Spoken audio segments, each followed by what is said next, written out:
Hey, Jules Blessed Vegan. And as always, welcome to my channel. And for those of you who are new, I know you can benefit.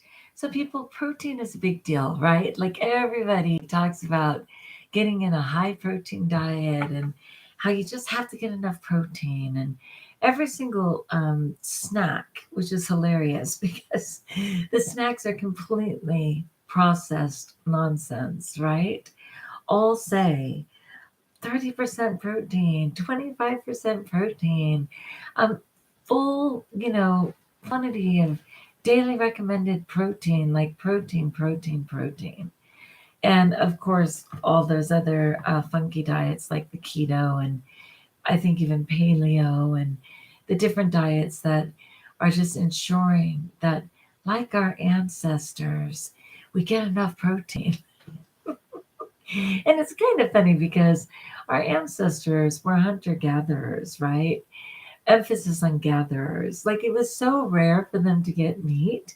They were so busy, just getting anything that they could, to eat. And then occasionally they had meat. Whereas, as you know, today people have meat at every single meal and very easily. And if they're not like intentionally consuming the carcass of an animal, then they have animal-derived products.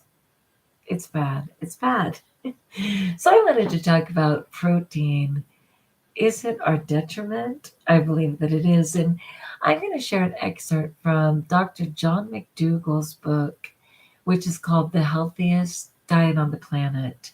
And this is just a portion from it on protein. And he has so many really good books. He happens to be starch based.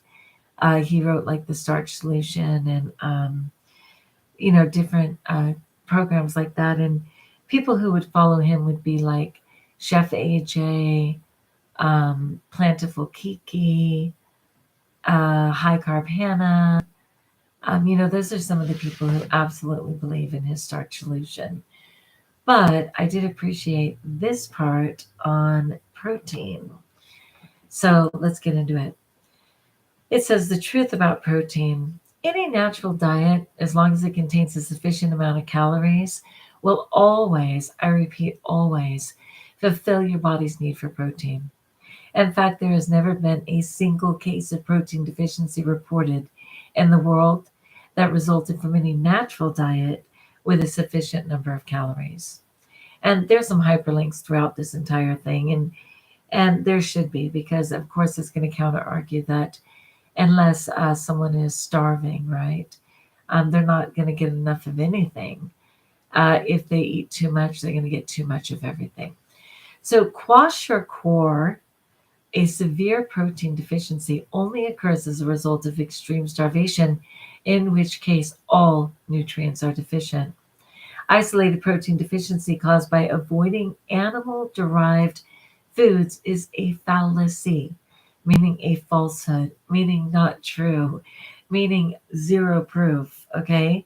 So isolated protein deficiency, because you chose not to consume animal products, is a fallacy.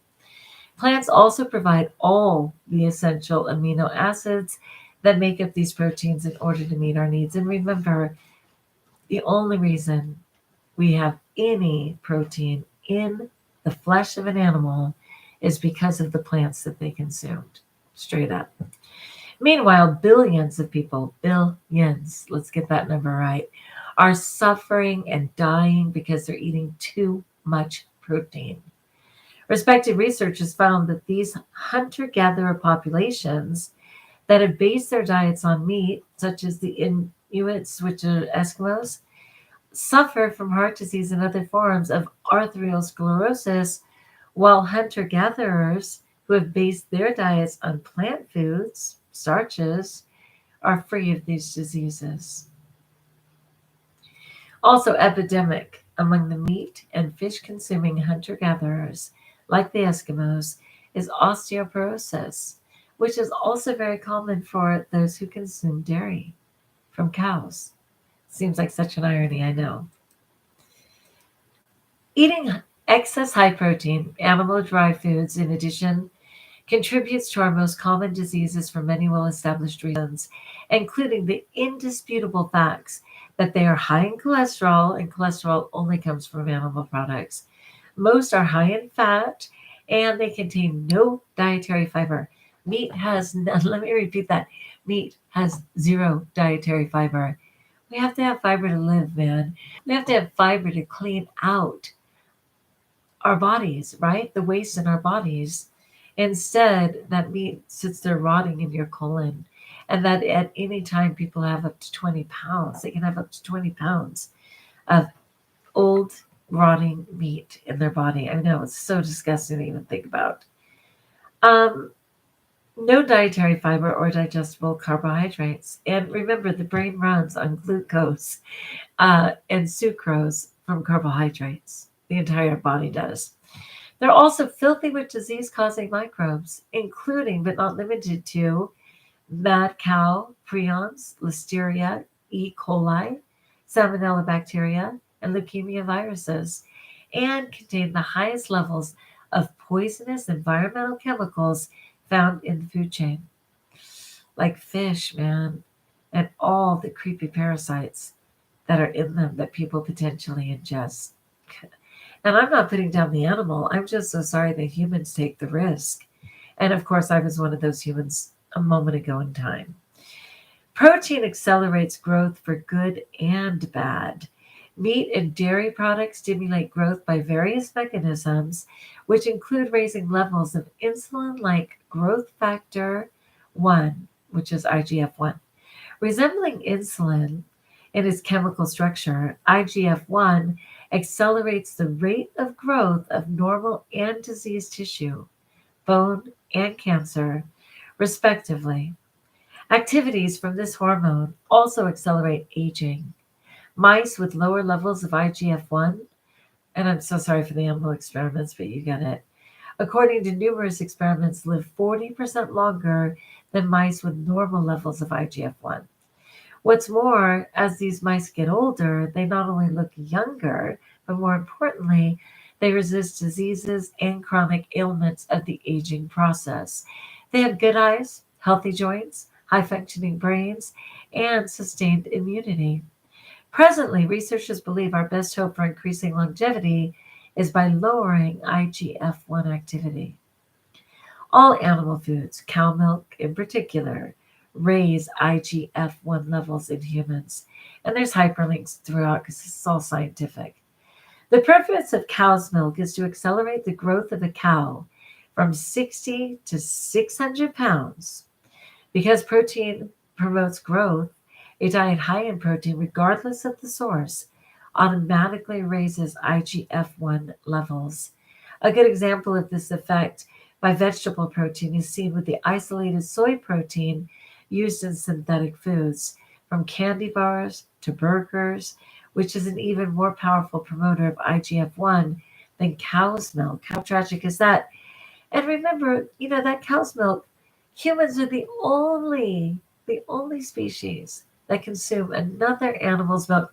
And I know you're going to say, but wait, I saw this really cute TikTok video, and this dog was nursing kitty cats, and this cat was nursing frogs. I mean, like, whatever, I get it. There's exceptions. But humans automatically not only consuming, but promoting the consumption far beyond infancy. It's astounding. All right, so foods that raise your IGF-1 is protein in general, isolated soy protein, milk, meat, poultry, fish, and seafood. The benefits of lowering your IGF-1 activity through something as simple as making sensible food choices can be documented in people.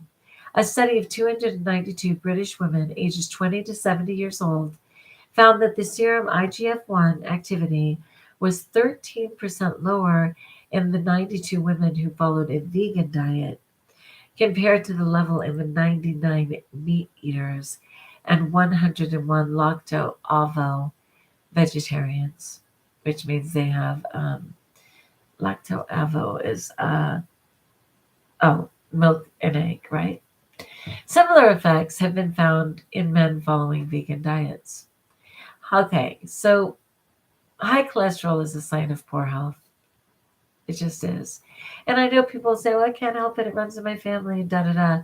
But we know how it affects your body, which is why you probably take medication to reduce it, if indeed you continue to eat the standard American diet.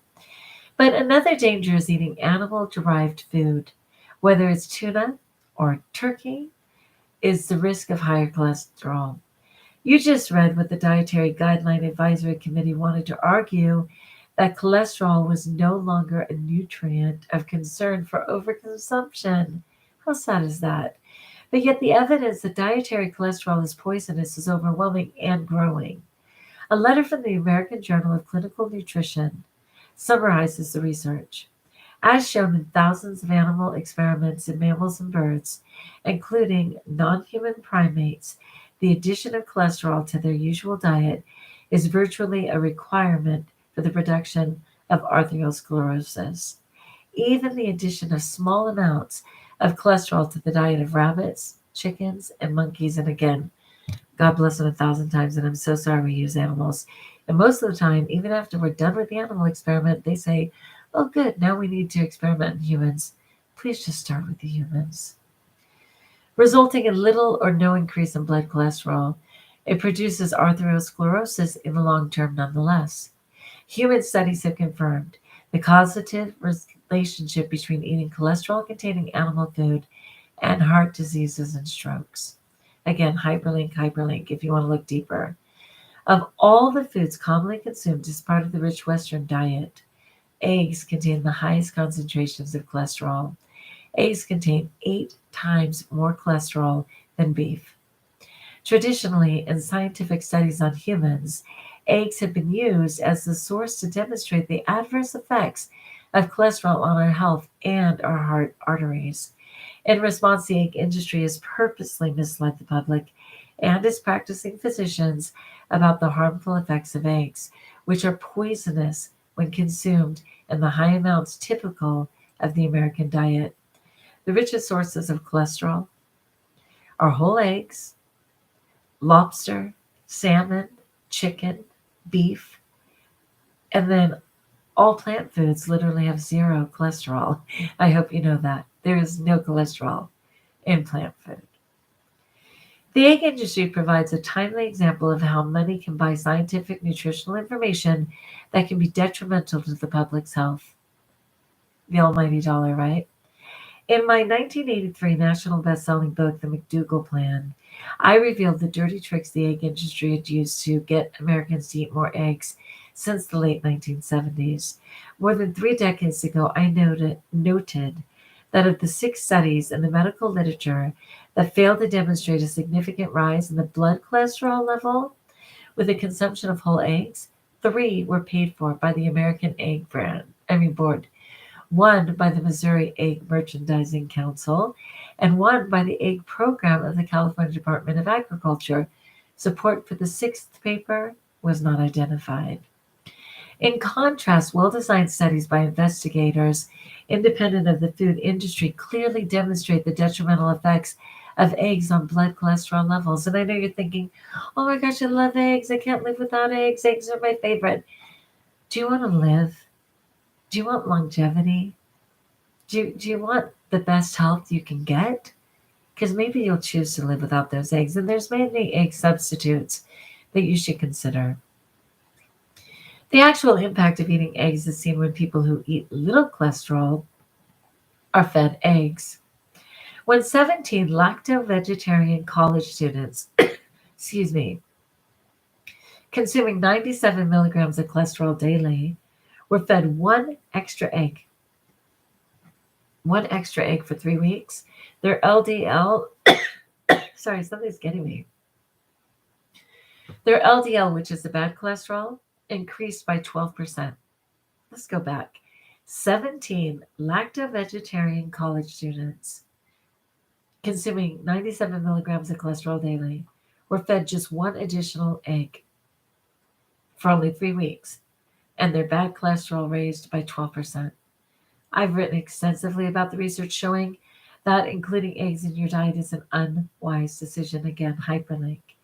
Writing in the American Journal of Clinical Nutrition in 1998, Jeremy Stamler Jeremiah Sandler, an MD, the chairman of the Department of Preventive Medicine of the Feinberg School of Medicine at Northwestern University, commented, "It is a reasonable inference that the sizable decline in per capita egg consumption in the United States in recent decades, and hence in per capita total cholesterol intake, has been one important component of the improved dietary patterns, leading to a fall in mean serum cholesterol concentration."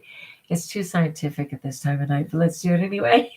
In the adult population from 6.08 mmO slash capital L 235 milligrams slash DL in the 1950s to a measly 5.3, doesn't seem significant, but it's exponential, mmol slash capital L 205 mg DL to the 1990s, and to the concomitant sustained marked reductions in immortality rates from CHD, which is coronary heart disease, all cardiovascular diseases, and all causes. Hey, anything in the right direction, I'll take it.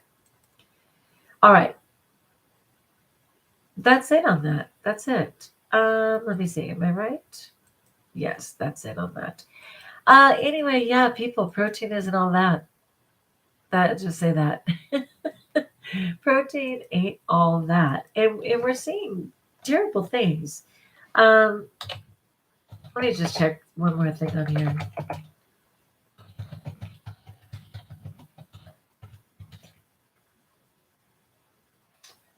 Let's see what this just says. One more thing on here.